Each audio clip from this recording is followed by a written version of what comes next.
네, 오늘은 토라포션 28번째 시간 메쪼라입니다.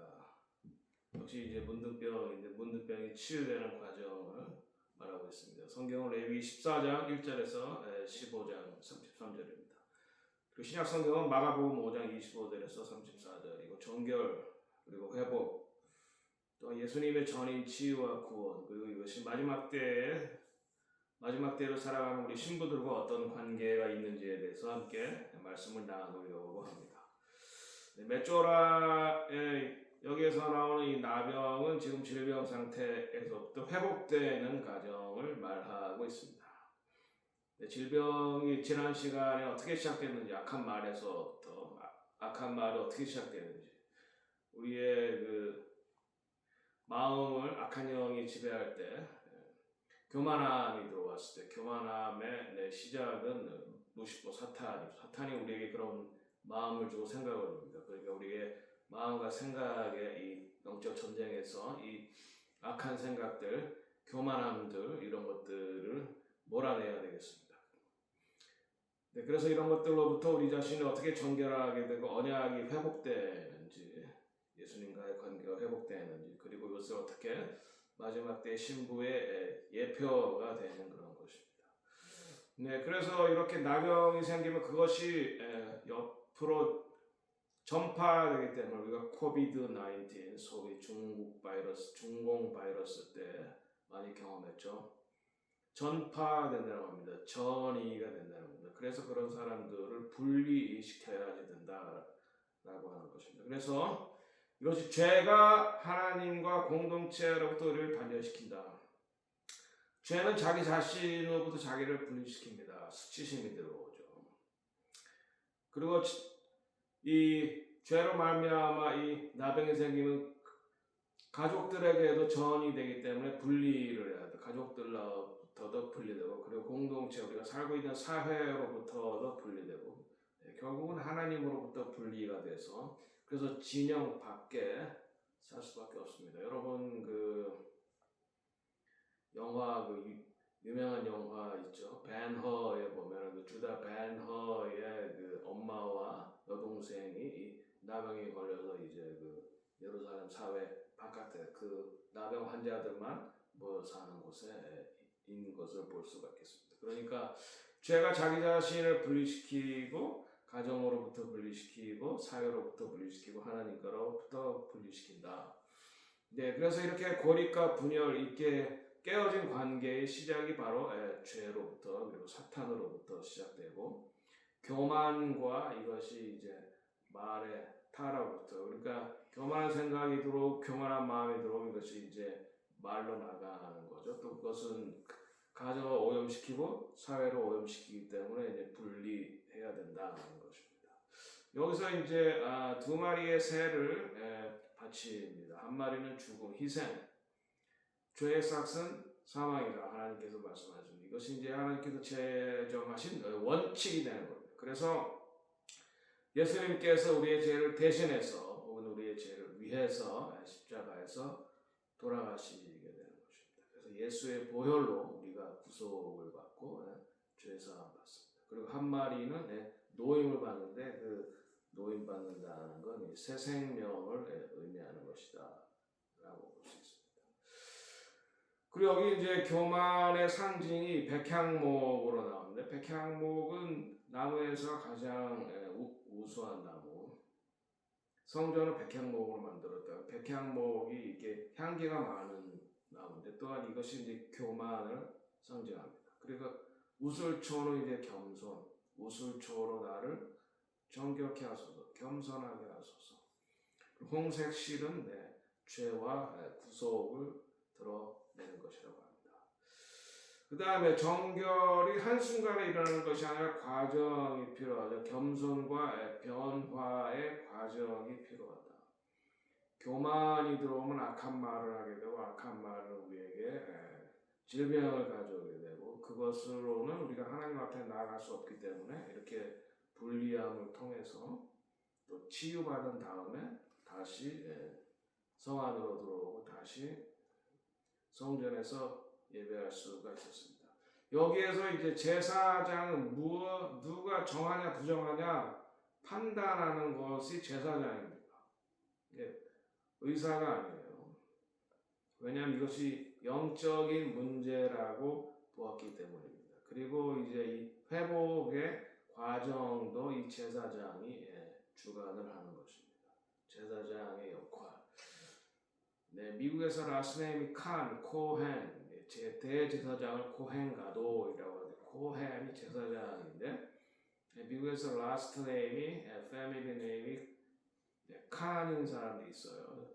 제가 좋아하는 랍비 메시아닉 랍비 중에 조나단 칸이 있는데 그 사람이 바로 제사장 가문의 후손이죠. 그래서 그가 예루살렘에 가서 그 제사장이 있던 그 예루살렘 성전 터 밑에 그 제사장의 그 숙소가 있었던 터에 서 있을 때 안내하는 유대인이 와서 당신 제사장 가문이냐 코헨이냐 이렇게 물었다고 합니다. 그래서 어떻게 하냐 내가 라스네임이 코헨인 걸. 그래서 하나님이 가르쳐줬다. 네. 지금 마지막 때 이스라엘이 회복되고 있고 제사장 가문들이 회복되고 있고 대제사장은 유대인들 중에서도 또 특별히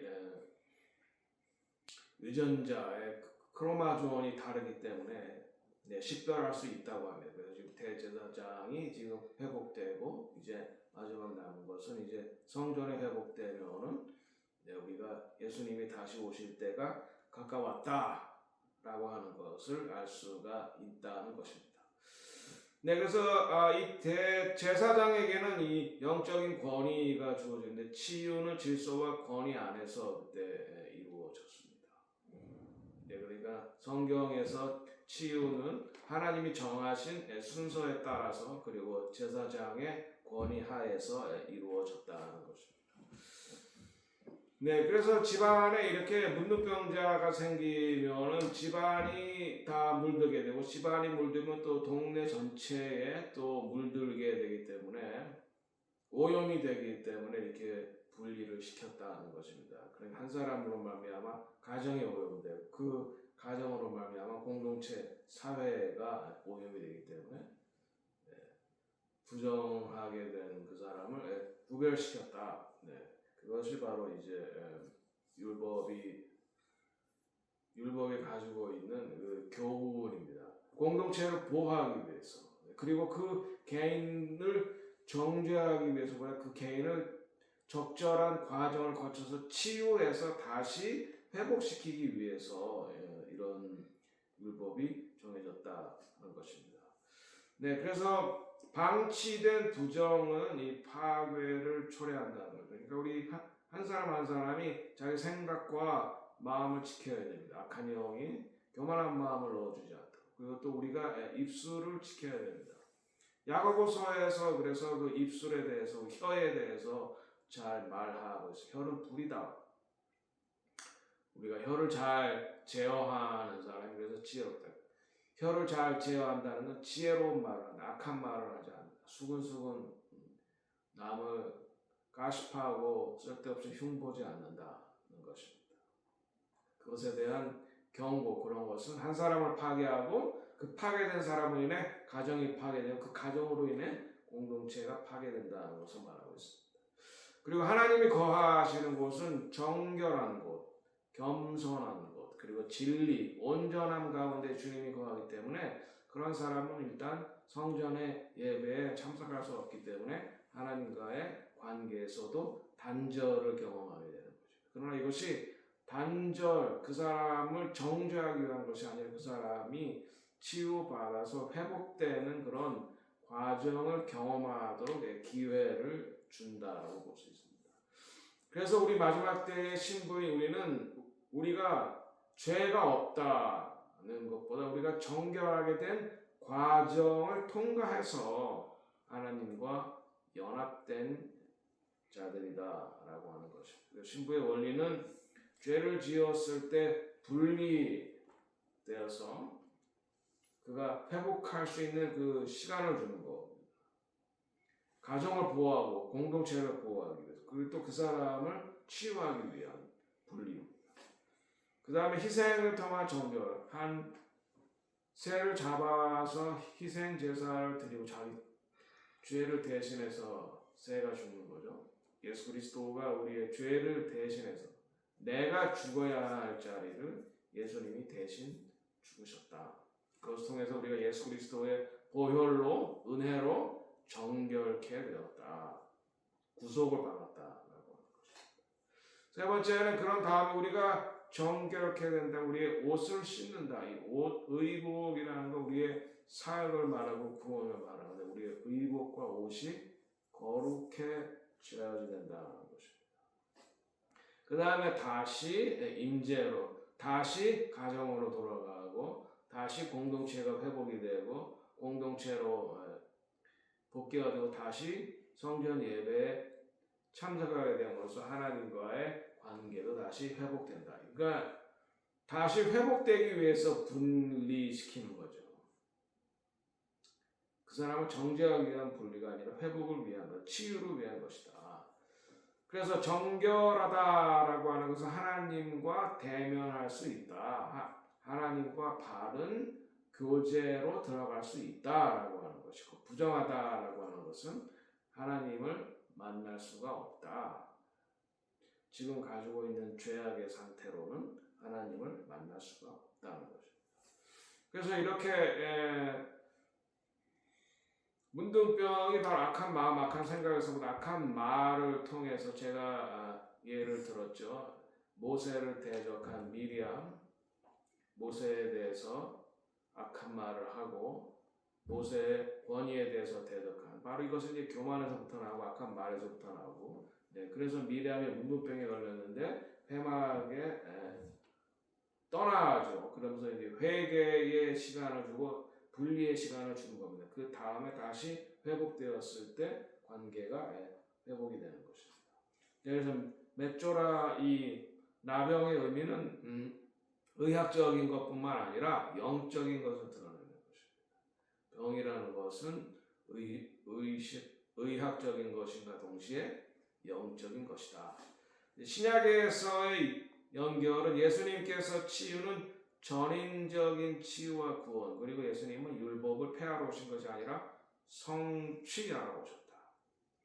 마태복음 5장 17절, 내가 율법이나 선지자를 폐하러 온 줄로 생각하지 말라. 폐하러 온 것이 아니라 완전하게 한다 이렇게 말하면은 그러면 구약이 미완전인가 미완성인가 그렇게 예상하는 것보다 구약은 예언이고 신약은 예수님을 통해서 성취됐다 이렇게 해석하는 것이 좀 더 의미가 상통한다. 12년 혈루병에 걸린 여인이 마가복음 5장 25절 34절에 등장합니다. 왜 하필 또 12년이었을까요? 히브리 숫자에는 다 의미가 있습니다. 12는 통치를 의미하는 것이고 12라는 숫자는 이스라엘의 12지파를 의미하는 것이기 때문에 바로 이 여인은 문둥병이 들린 이 여인은 바로 이스라엘을 상징한다. 문둥병, 혈류병, 이제 피가 흐르는 병, 이 유출병도 부정한 것이기 때문에 가족으로부터 떨어져 있어야 되고 또 공동체로부터 떨어져 있어야지 됩니다. 부정하다 이렇게 외쳐야 되고. 근데 이 여인이 예수님이 지나간다는 소식을 듣고 예수님이 옷자락을 유대인들이 옷을 입었을 때 옷술 이것을 찢짓이라고 그러는데 이것을 만지면은 내가 나을 텐데라고 하는 그런 믿음이 생겼어요. 그런데 자기가 유출병이라는 게 알려지면 돌에 맞아 죽게 되죠. 근데 그럼에도 불구하고 이 여인이 군중을 헤집고 여인이 악한데 유출병인데 힘들었겠죠. 그러나 이 군중을 헤집고 나가서 주님의 이 옷을 만집니다. 찢짓을 만짐으로 치유받습니다. 그럴 때 예수님은 누군가가 자기를 만졌다는 걸 아시고 누가 나를 만졌느냐 이렇게 말할 때 제자들이 지금 이렇게 사람들이 많은데 누가 주님을 만진 게 뭐가 이렇게 중요하고 또 그걸 또 우리가 어떻게 알겠습니까? 이제 이 여인에게 기회를 준 거죠. 그럴 때 이 여인이 자기가 만지고 나음받았다는 걸 얘기하자 여인의 딸, daughter, 아브라함의 딸, 하나님의 딸이라고 하는 그 정체성을 다시 심어준 것. 하나님의 아들 딸이다. 내 믿음이 너를 구원하였다. 네, 이렇게 믿음이란 생각뿐만 아니라 내가 예수님의 옷자락을 만지면 나을 것 생각뿐만 아니라 그것을 행하는 것입니다. 군중을 뚫고 들어가야지 되는 것입니다. 그리고 예수님의 옷자락을 만져야 되는 것입니다. 이렇게 행함이 있을 때 그것이 올바른 믿음이고 그 믿음이 너를 회복시켰다. 육체의 치유와 함께 관계의 회복, 자기 정체성의 회복, 하나님의 딸이라고 하는 정체성, 육체의 치유, 그리고 하나님과의 관계의 치유, 관계의 회복, 이걸 통해서 가족들과 다시 결합하게 되고 공동체의 일원으로 다시 회복이 되고 하나님과의 관계가 회복이 되는 그런 사건인 것입니다. 마지막 신부는 절박한 이 여인처럼 예수님을 만나야 되겠다. 그리고 집중, 내가 많은 군중 사이에 또 이렇게 뚫고 들어가는 그 집중력, 그리고 담대함, 주님 옷자락을 만지는 그 담대함, 자기가 유출병이 있다는 것이 알려지면 돌에 맞아 죽을 수도 있는데 담대함으로 예수님을 만짐으로 치유의 능력이 전이가 된 것입니다. 율법은 정한 사람이 부정한 것을 만지면 정한 사람이 부정해지는 겁니다. 그러나 복음은 정반대. 부정한 사람이 예수 그리스도와 접촉이 되면은 예수 그리스도의 거룩이 흘러나와서 부정함이 씻기는 것입니다. 네, 율법은 부정한 것을 만지면 부정하게 되지만 복음은 죄인이 주님을 만지면 거룩해진다. 그래서 예수 그리스도가 율법의 성취가 되는 것입니다. 그래서 율법으로는 구원받지 못한다.